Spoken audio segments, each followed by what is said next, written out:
After these things Paul departed from Athens and came to Corinth, and found a certain Jew named Aquila, born in Pontus, lately come from Italy, with his wife Priscilla, because that Claudius had commanded all Jews to depart from Rome.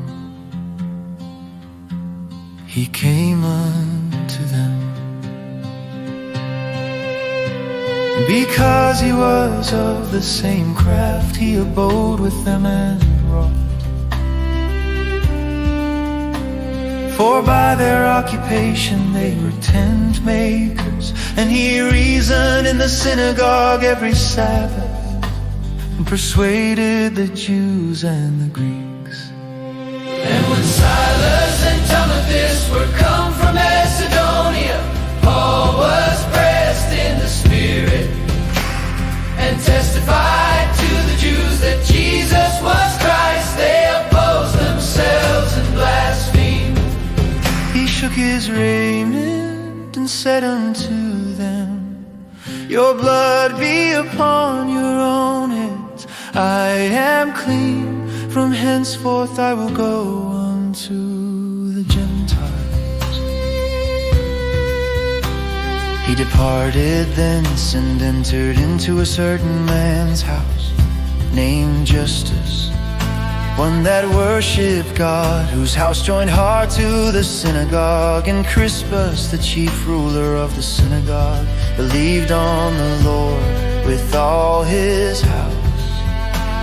And many of the Corinthians, hearing, believed and were baptized. Then spake the Lord to Paul in the night by a vision, Be not afraid, but speak, and hold not thy peace, for I am with thee, and no man shall set on thee to hurt thee, for I have much people in this city.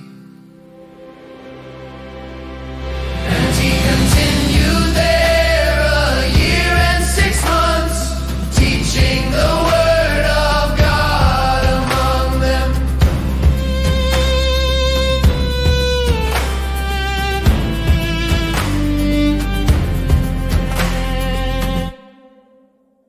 And when Gallio was the deputy of Achaia, the Jews made insurrection with one accord against Paul, and brought him to the judgment seat, saying, This fellow persuadeth men to worship God contrary to the law. And when Paul was now about to open his mouth, Gallio said unto the Jews, If it were a matter of wrong or wicked lewdness, O ye Jews, reason would that I should bear with you.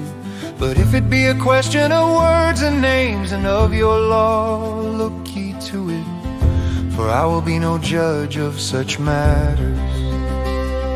And he drave them from the judgment seat.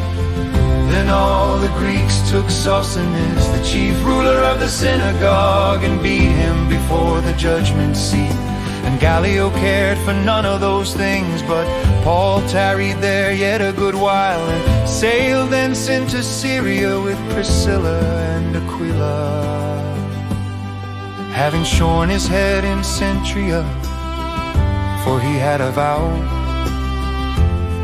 And he came to Ephesus and left them there.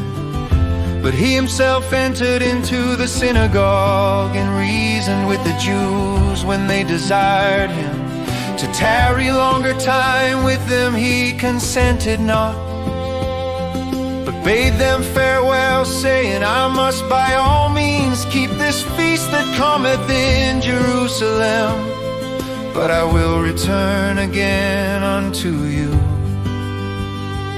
if God will. And he sailed from Ephesus, and when he had landed at Caesarea and gone up and saluted the church, he went down to Antioch. And after he had spent some time there, he departed and and went over all the country of Galatia and Phrygia in order, strengthening all the disciples. And a certain Jew named Apollos, born at Alexandria, an eloquent man and mighty in the scriptures, came to Ephesus. This man was instructed in the way of the Lord, and being fervent in the Spirit, he spake and taught diligently the things of the Lord, knowing only the baptism of John. And he began to speak boldly in the synagogue, whom when Aquila and Priscilla had heard, they took him unto them, and expounded unto him the way of God more perfectly. And when he was disposed to pass into Achaia, the brethren wrote, exhorting the disciples to receive him, who, when he was come, helped them much which had believed through grace. For he mightily convinced the Jews, and that publicly, shewing by the scriptures that Jesus was Christ.